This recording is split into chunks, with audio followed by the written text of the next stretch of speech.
Hi everyone, welcome to the SQUATCAST. That's totally a thing now. I'm renaming the old videos as we speak. So there's new Votan announced, and in fact, I've missed an update. So in this, we're going to talk about robots, weapons, and a few links to lore we already know about the Tau.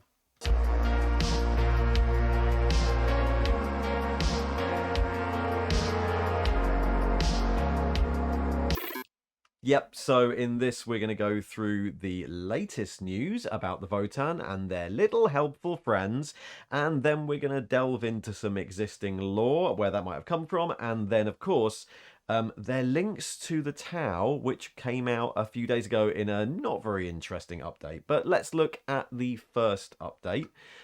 Lore of the Votan, including introducing the Ironkin, mechanical members of the Leagues. Right, let's have a read through this.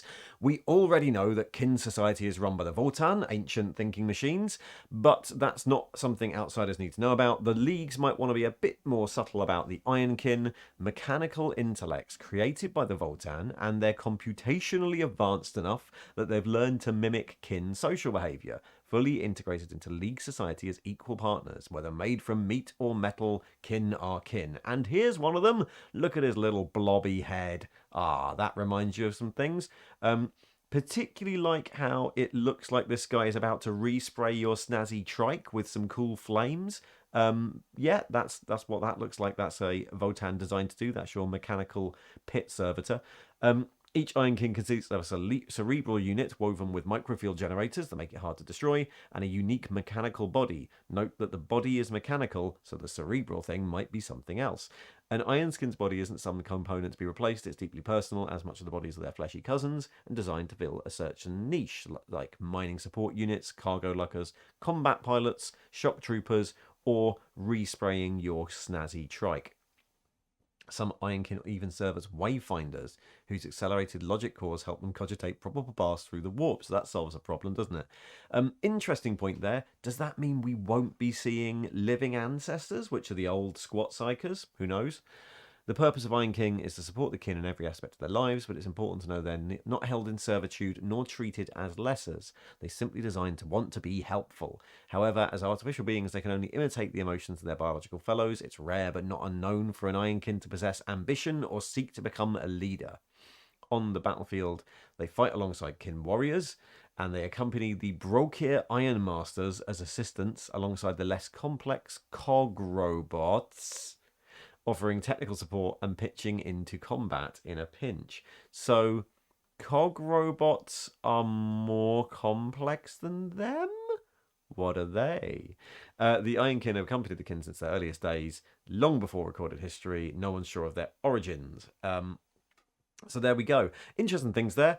Immediate thoughts is that they're droids from Star Wars, right? That's the role. I mean, apart from them being equals, and droids are not, but this idea that they possess mimicked emotions and ambitions and have, like, you know, thoughts and feelings, or at least seem to, that's interesting. I'm interested as to what these cog robots are.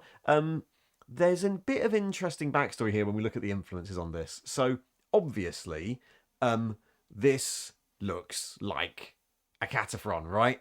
That's what that is. It's got the 50s sci-fi ethic that a Cataphron robot does.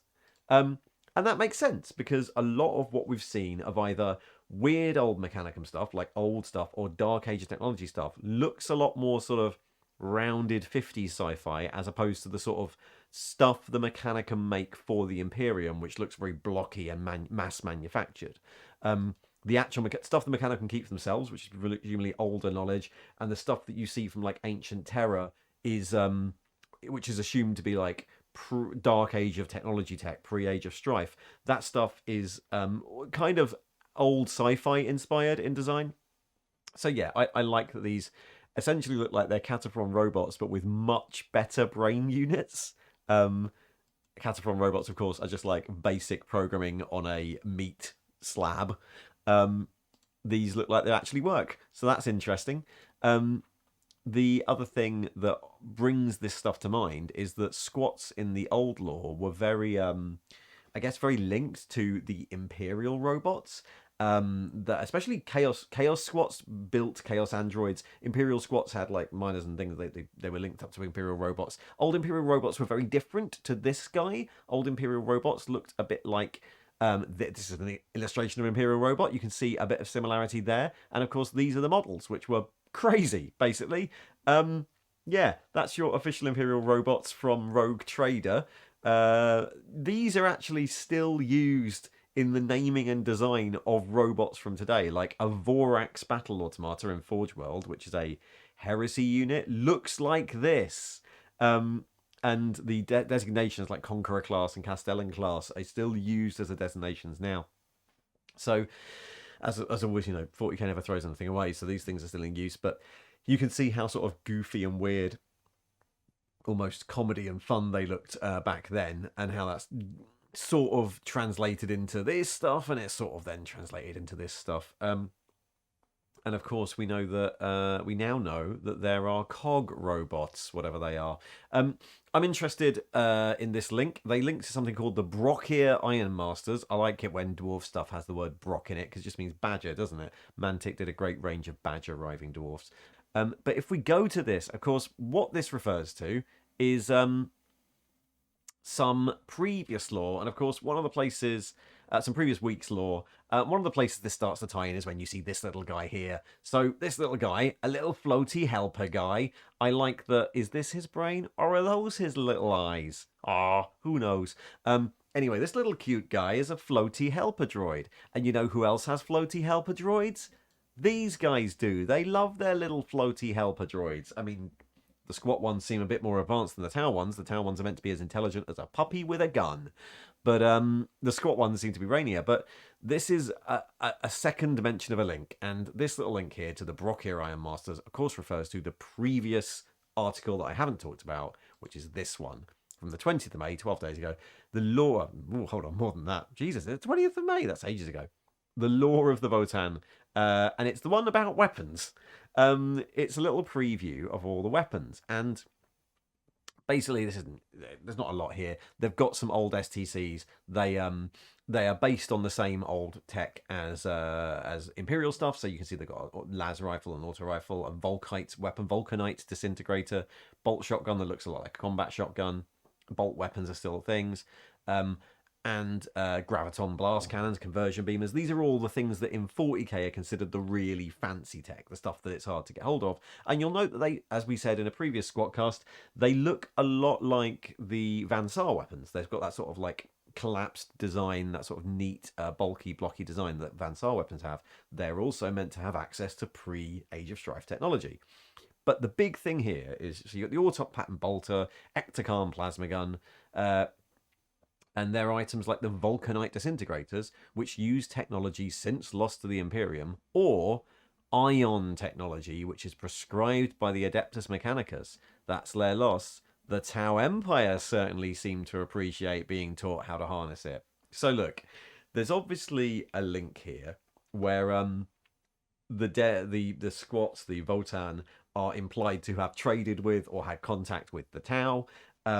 They maybe have similar little robot helper guys, but they also share ion technology. And this, of course, is a reference to the previous but never really realized iteration of what squats were going to be, which is a sort of Tau client species called the Demiurg. So here's the only extant image of a Demiurg. Here he is. Oh, I'll press the right button. There we go. Here he is. This is our Demiurg. And it's interesting looking at this now, isn't it? Because it's a little bit Votan-y. So look, the Demiurg made their debut in Battlefleet Gothic in the early 2000s, and they were only really existed as two ships, and their ships looked a bit like this. That's a Bastion class. Well, it's a bit big, isn't it? That's a Bastion class ship or a Commerce class ship. So there are only two class, Bastion and Commerce class ships. And there were these big, chunky, heavily armoured ships that you could take in a Tau fleet. And the idea was there was this species of, let's say, space dwarves. They were short and stocky and tough, and they were interstellar miners. And the Tau called them the Demiurg. And they were released in Battlefleet Gothic. There was a little bit of fluff about them. This guy was released as an image by Jez Goodwin, I think, who did a sketch of what they might look like. You can see they basically look like dwarves, but with rocky heads. Um, and nothing more was said about them. They were never expanded into a full range. When Jervis Johnson wrote his article about canning the squat line originally, he talks about how these might be expanded and might not. Who knows? But what I like about this is this looks like something you could easily fold in. And I like how a lot of the squat concepts that we're seeing in Necromunda and in 40k have been folded together. You've had this idea that, you know, the squats, Imperial squats, are in fact Votan who just left the Votan Corps years and years ago and have lived in Imperial society for years, and squats is like a derogatory term that Imperials call them. So that ties up all that, and that allows you to do your Necromunda squats. Maybe even that's where you get your biker squats. Maybe that's where Living Ancestors go, and those are all tie in the fluff together. They've been around for ages. They were around before the heresy. And, you know, I imagine we'll get some fluff that says some of their home melds were eaten by Tyranids, because that then ties in that old fluff. And, of course, the obvious thing to do next is to go, well, the Demiurg is just the Tau name for them. That's what Tau call them. And maybe you could even go as far as going, this, like, rocky-looking thing, this rocky-looking skin is what, you know, we know that the Votan have these clone skeins where their bodies are genetically altered to their job.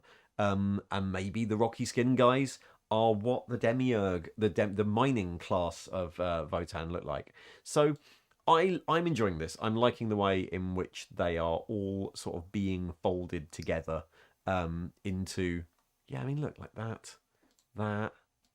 It's not that different, I guess. I mean, look, how many ways are there to draw a space dwarf? But yeah, if you wanted to see the rest of this article, then yeah, we basically have information about how they have their ancestor cores and their clone skeins. They have their technological knowledge in these Votan, which are like mega STCs. Or the Votan have the STCs. And the engineers are the things called Brockiers, which command the auto foundries of each kin from their personal. And this is the point where I'm like, okay. Anvil terminals. Why? They're using their anvils to forge things. You know, fine. Autok bolters, Ectocam plasma guns. They also have smart tech integrated into their battle gear. The haptic utility nerve transmission recalibration modules. Hunter for sure. I think we're going to get a lot of these dodgy acronyms, so preparing myself for that. Interface with their neural augmetics, standard 40k, to establish a feedback loop between firearms and their users, projects magnetic gravitational pulses to maintain stable firing platform, or which is good when on a trike. That was always the crazy thing. When you ever looked at any images of squat trikes, they always looked like they wouldn't be able to hit anything. And they have hand-to-hand stuff as well. Their melee weaponry is high-tech as well. It's plasma fields to augment blades and concussion hammers and things like that. So, look, there's been a bit of info released, hasn't there? We've got fair enough about the Votan now. We know vaguely how they're going to function. I imagine we'll start to see more of them second half of this year, third or fourth quarter of this year. And yeah, it seems like the aim of Games Workshop is not to... as we know, usually not to outright retcon anything or to change things, but to like add and tie up loose ends and sort of smush it into it could be 3 or 4 different things, but they all exist in the world, which is a really good example of how 40k works. So yeah, I wasn't expecting robot helpers. I guess I was expecting some sort of robot. I wasn't expecting little cute robot helpers who spray your high-tech bike. But I'm interested to see where they go with them, and I am interested by the idea that we're going to have other robots coming, which is nice. I don't know if that's going to step on the toes of the AdMech. Yeah, maybe. I mean, we'll see how good they get. See if they can find a good niche for them in between AdMech stupid robots and Tau drones, I guess. Yeah, brilliant. Well, there is your SQUATcast. You are now up to date with all the squat lore. I'm sorry about missing out the weapon one, but there wasn't much to talk about. And I'm glad that this one has added a bit more to talk about when it comes to things like Tau. So there you go, SQUATCAST done. Tune in next time we get some information for more squats. See ya.